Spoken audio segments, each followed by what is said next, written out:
Hello everyone, मैं doctor प्रगति गुप्ता और आज इस वीडियो में हम डिस्कस करने वाले हैं किडनी श्रिंकेज के पीछे छुपे कॉजेज़ के बारे में। ऐसा किडनीज के अंदर क्या होता है कि अचानक से उनका साइज श्रिंक होना स्टार्ट हो जाता है, रीनल अट्रॉफी स्टार्ट हो जाती है और किडनी की फंक्शनिंग पे इसका असर आना स्टार्ट हो जाता है। किडनी अपना नॉर्मल फंक्शन नहीं कर पाती है। आप सभी जानते हैं किडनी का नॉर्मल फंक्शन होता है यूरिन के रास्ते सारी की सारी गंदगी को फ्लश आउट करना और बॉडी के अंदर जितने भी टॉक्सिक वेस्ट मटेरियल है उनको फिल्टर करते हुए पेशाब के रास्ते बाहर निकालना। जब किडनीज ठीक से फंक्शन नहीं कर पा रही हैं, उनके फंक्शनिंग में दिक्कत आनी स्टार्ट होती है, चाहे उनका साइज़ छोटा हो या नॉर्मल साइज़ भी हो, तब भी अगर फंक्शनिंग पे इफ़ेक्ट आ जाता है तो पेशेंट के serum creatinine level, urea level बढ़ने लग जाते हैं क्योंकि किडनीज़ अब ठीक से फिल्ट्रेशन नहीं कर पा रही है, खून की सफाई नहीं कर पा रही है। इस वीडियो में हम बात करने वाले हैं किडनी श्रिंकेज के बारे में। किडनी श्रिंकेज एक ऐसी कंडीशन है जिसके अंदर किडनीज़ का साइज़ छोटा होना स्टार्ट हो जाता है। वो ज़रूरी नहीं है कि दोनों ही किडनी के अंदर देखने को मिले, हो सकता है एक किडनी का साइज़ छोटा देखने को मिले और हो सकता है दोनों ही किडनीज श्रिंक कर रही हैं।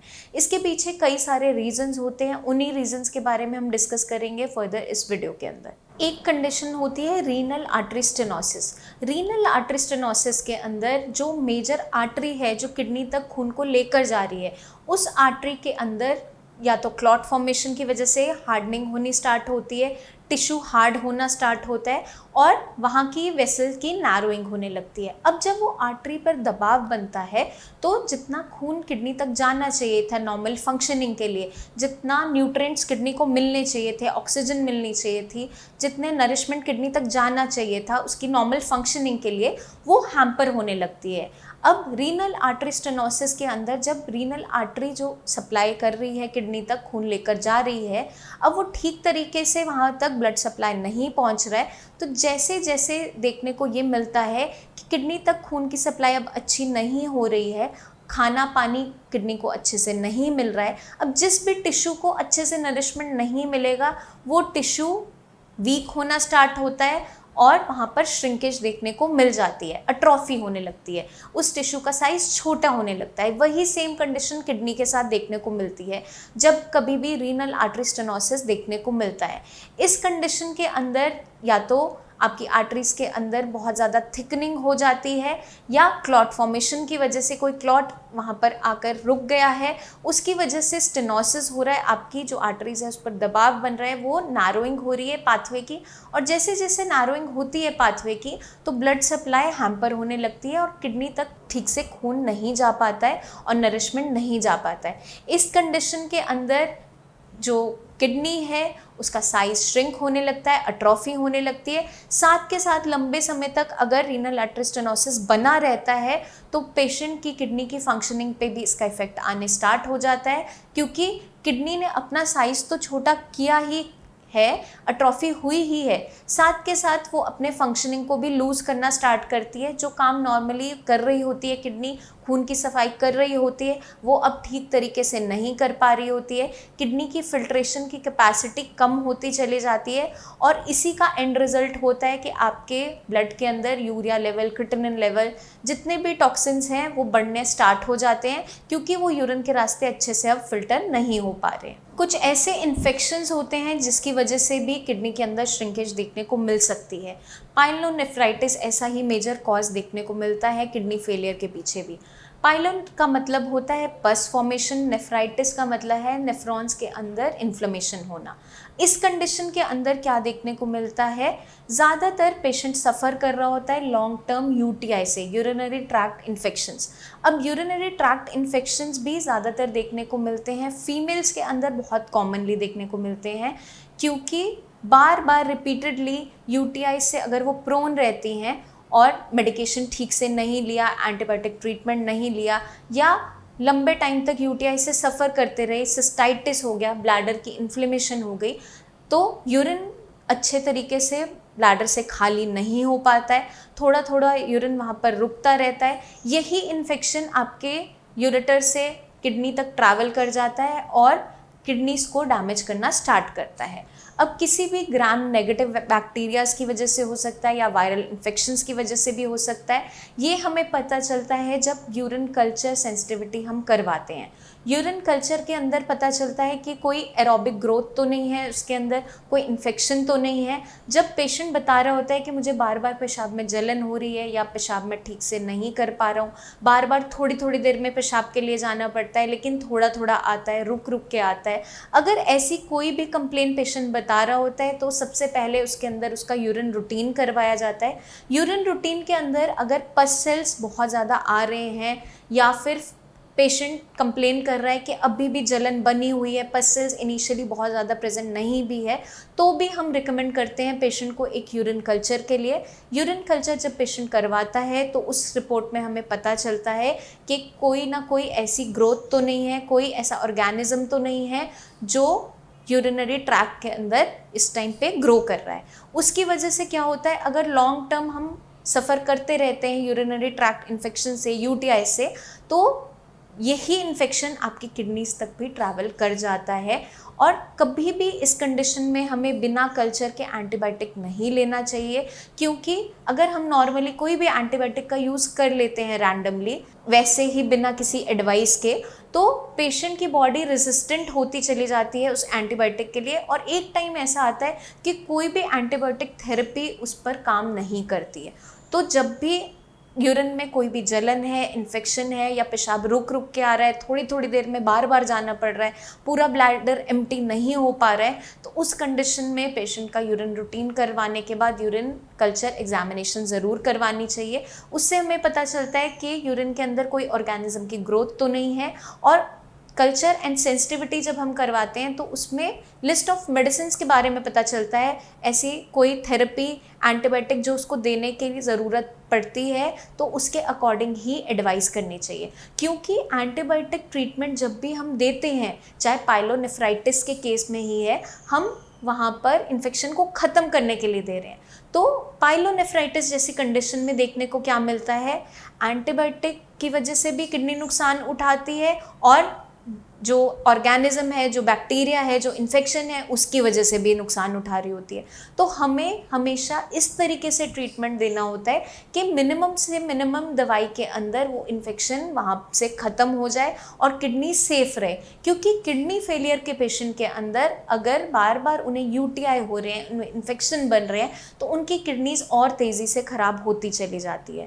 तो हमें किडनीज़ को बचाना भी है, इन्फेक्शन को भी ख़त्म करना है, इसलिए आपको डॉक्टर की एडवाइस के अंडर ही कोई भी ट्रीटमेंट लेना ज़रूरी होता है। अपनी मर्ज़ी से कोई भी आप मेडिसिन नहीं खाएंगे, सबसे पहला ध्यान हमें ये रखना होता है।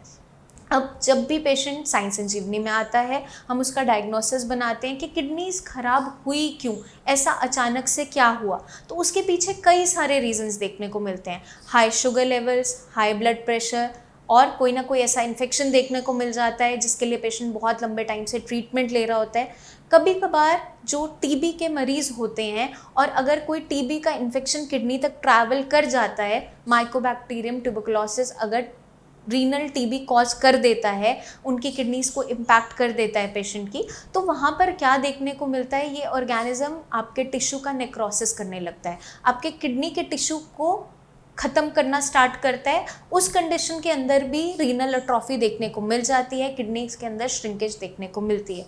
तो हम कैसे डिसाइड कर सकते हैं कि एट्रोफी किस वजह से हो रही है, वो फर्दर मैं इस वीडियो में आपको सब समझाऊंगी। अब हम चलते हैं नेक्स्ट कॉज की तरफ। जो मेजर रीज़न देखने को मिलता है किडनी श्रिंकेज के पीछे, और मेजर रीज़न है किडनी फेलियर के पीछे, वो है हाई ब्लड प्रेशर। जब भी पेशेंट की बॉडी में ब्लड प्रेशर बहुत हाई बना रहता है, लंबे टाइम तक बना रहता है, तो देखने को क्या मिलता है, जो आर्टरीज आपकी किडनी तक खून लेकर जा रही हैं, बार बार वहाँ पर हाई प्रेशर की वजह से बैंक क्रिएट होता है, और बार बार एक एरिया पे चोट लगने की वजह से वो टिश्यू अपने आप को मॉडिफाई कर लेता है, हार्डनिंग कर लेता है, वहाँ का स्क्लेरोसिस होने लगता है। जब टिश्यू वहाँ का हार्ड हो जाता है तो धीरे धीरे क्या होता है कि आपके किडनीज तक खून की सप्लाई ठीक से नहीं जा पाती, क्योंकि आर्टरीज की हार्डनिंग होने लगती है, और इस कंडीशन के अंदर किडनी के अंदर श्रिंकेज देखने को मिल जाती है, क्योंकि किडनी तक अच्छे से नरिशमेंट नहीं जा रहा है। जो न्यूट्रिएंट्स किडनी को चाहिए हैं ठीक रहने के लिए, अपनी हेल्दी फंक्शनिंग के लिए, वो अब उसको नहीं मिल पा रहे हैं। उसकी वजह से वहाँ का टिश्यू अट्रोफाइड हो जाता है, अट्रोफी होनी स्टार्ट होती है और किडनीज अपना साइज श्रिंक कर लेती हैं। अब जब भी कोई पेशेंट आता है हमें उसका अल्ट्रासाउंड करवा कर ये देखना होता है कि डैमेज किस कारण से हुआ है, अगर श्रिंकेज है तो किस रीज़न से है। तो श्रिंकेज का पता ही हमें चलता है अल्ट्रासाउंड के थ्रू। तो पेशेंट का एक अल्ट्रासाउंड करवाया जाता है होल एब्डोमेन का, उसके अंदर किडनीज का साइज़ देखा जाता है। अगर दोनों किडनीज के साइज़ के अंदर श्रिंकेज देखने को मिल रही है तो मेजर कॉज उसके पीछे हाई ब्लड प्रेशर देखने को मिल जाता है। पेशेंट लंबे टाइम से हाइपरटेंसिव रहा होता है और उसका अनकंट्रोल रहा होता है बीपी, बहुत मेडिसिन लेने के बावजूद भी अगर कंट्रोल नहीं हो रहा है बीपी, तो एट द एंड वो लीड करता है किडनी श्रिंकेज की तरफ। अब अगर किसी को बहुत लंबे टाइम तक यूटीआई रहा है, यूरिनरी ट्रैक्ट इन्फेक्शंस रहे हैं और आगे चलकर वो पाइलोनेफ्राइटिस में कन्वर्ट हो गया है, क्रॉनिक कंडीशन में कन्वर्ट हो गया है, तो उस कंडीशन के अंदर ज़्यादातर क्या देखने को मिलेगा अल्ट्रासाउंड में, एक किडनी के साइज़ नॉर्मल मिलता है और एक किडनी श्रिंक मिलती है। तो ये ज़्यादातर कंडीशन हमें देखने को मिलती है पाइलोनेफ्राइटिस के केस के अंदर। अब कभी कभार क्या होता है, बहुत सी लंबे टाइम तक स्टोन किडनी के अंदर पड़ा रहता है, स्टोन किडनी के कैलस के अंदर है या फिर उसके टिश्यूज़ में एम्बेडेड है और वहाँ से निकल नहीं पा रहा है, तो वो ऑब्स्ट्रक्शन कॉज करने लगता है। उस कंडीशन के अंदर भी किडनीज तक ठीक से ब्लड सप्लाई नहीं जा पा रही होती है और किडनीज का साइज श्रिंक होने लगता है। तो ये सारी कंडीशन का हमें आइडिया ही अल्ट्रासाउंड के थ्रू लगता है, या कभी कभार पेशेंट सीटी स्कैन या एमआरआई की रिपोर्ट लाता है तो उसके अंदर भी देखने को मिलता है। तो पेशेंट को खास ध्यान रखना है, अगर बॉडी में ऐसी कोई भी कंडीशन बन रही है, कोई भी इन्फेक्शन बन रहे हैं, पेशाब के रास्ते बार बार इन्फेक्शन हो रहा है, पेशाब में जलन हो रही है, तो उसको हल्के में नहीं लेना है। अपने नियर बाय डॉक्टर को विजिट करके उसका ट्रीटमेंट ज़रूर करवाना है, उसके पीछे छुपा हुआ रीज़न ज़रूर ढूंढना है, क्योंकि यही छोटी छोटी कंडीशन आगे चलकर किडनी फेलियर में कन्वर्ट हो जाती हैं अगर लंबा टाइम ये अनट्रीटेड रहती हैं। तो अगर किसी पेशेंट का ब्लड प्रेशर बहुत हायर साइड रहता है तो उसे कंट्रोल करना ज़रूरी होता है, चाहे उसकी डाइट है, चाहे मेडिसिन है, चाहे एक्सरसाइजेज है, वो पेशेंट को करनी होती है। अब जो पेशेंट सफ़र कर रहे होते हैं डायबिटीज़ से और हाइपर डायबिटिक रहते हैं, जिनकी शुगर वैल्यूज़ कंट्रोल में आ ही नहीं हो रही होती हैं, उस कंडीशन के अंदर भी शुगर वैल्यूज़ को कंट्रोल करना ज़रूरी है। तो आपको अपने डायबिटोलॉजिस्ट से मिलना है, अपनी डाइट सेट करवानी है, अपनी मेडिसिन सेट करवानी है, एक्सरसाइज का रेजिमेंट पूछना है, क्योंकि अगर आप डायबिटीज़ को अर्ली स्टेज पे ट्रीट नहीं करते हैं, वो भी आगे चलकर किडनी फेलियर की तरफ आपको लेकर चली जाती है। क्योंकि जो पेशेंट डायबिटिक रहते हैं लंबे टाइम तक, उनकी बॉडी में इन्फेक्शंस होने के चांसेस बहुत ज़्यादा बढ़ जाते हैं, उनकी बॉडी बहुत ज़्यादा प्रोन होती है इन्फेक्शंस को लेकर। तो जितने भी पाइलोनेफ्राइटिस के केस हैं वो उन पेशेंट्स में भी देखने को मिल जाते हैं जो लंबे टाइम तक डायबिटिक रहे होते हैं और शुगर वैल्यूज़ कंट्रोल में नहीं आ रही होती है। तो आई होप ये वीडियो आपको मदद करेगी उन सारे रीजंस को समझने में जिनकी वजह से किडनी श्रिंकेज देखने को मिल जाती है। जब एक बार आपको रीज़न पता चल जाता है कि किस वजह से ये कंडीशन क्रिएट हो रही है, तो उस रीज़न पे हमें वर्क करना ज़रूरी हो जाता है। वही सारा काम किया जाता है साइंस संजीवनी में।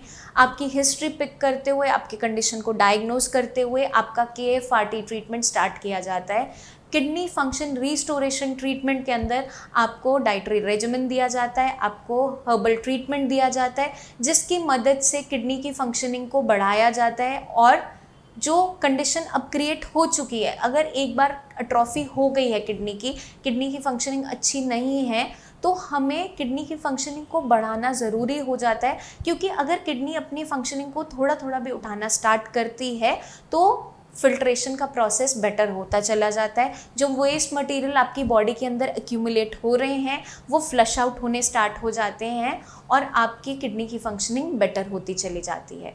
तो हमें क्या ध्यान रखना है, जो भी आपको गाइडलाइंस हमारे डॉक्टर्स देते हैं, चाहे आपके डाइट के रिगार्डिंग, चाहे आपके मेडिसिन के रिगार्डिंग, चाहे बीपी शुगर की मॉनिटरिंग के रिगार्डिंग, आपको उसे अच्छे से फॉलो करना है। अपना टाइम टू टाइम टेस्ट करवाना है, अपना KFT करवाओ, अपना यूरिन रूटीन करवाओ, क्योंकि उसी के बेसिस पे हमें पता चलता है कि आपकी बॉडी के अंदर कंडीशन तैयार क्या हो रही है, कितना आपकी किडनी फिल्ट्रेशन को उठा पा रही है। क्योंकि जब भी हम यूरिन रूटीन करवाते हैं उसके अंदर अगर प्रोटीन लॉस आ रहा है पेशेंट की बॉडी में से प्रोटीन लॉस हो रहा है तो वो क्या इंडिकेट करता है कि इस टाइम पे किडनी पे कोई ना कोई डैमेज चल रहा है। तो हमें अपना यूरिन रूटीन का टेस्ट भी करवाते रहना है ताकि हमें पता रहे बॉडी में कोई ऐसी कंडीशन अभी भी प्रेजेंट तो नहीं है जो किडनी को डैमेज कर रही है। तो जब भी हम यूरिन रूटीन टेस्ट करवाते हैं उसके अंदर अगर प्रोटीन लॉस आ रहा है तो वो इंडिकेट करता है इंटेंसिटी ऑफ डैमेज।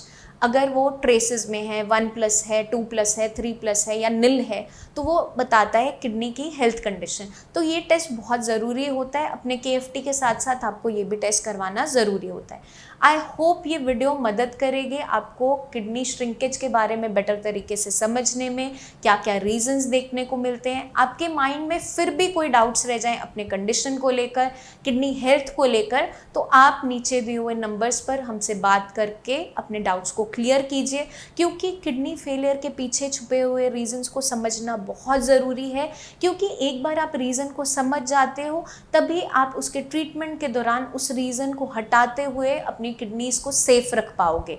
तो जल्दी ही मिलेंगे हम नेक्स्ट वीडियोस में, जिसमें मैं लेकर आऊँगी बहुत सी ऐसी टिप्स जो मदद करेंगी किडनी हेल्थ को अच्छे से मेंटेन करने में। तब तक के लिए आप अपना खास ध्यान रखिए, डाइट को फॉलो कीजिए और टेक केयर।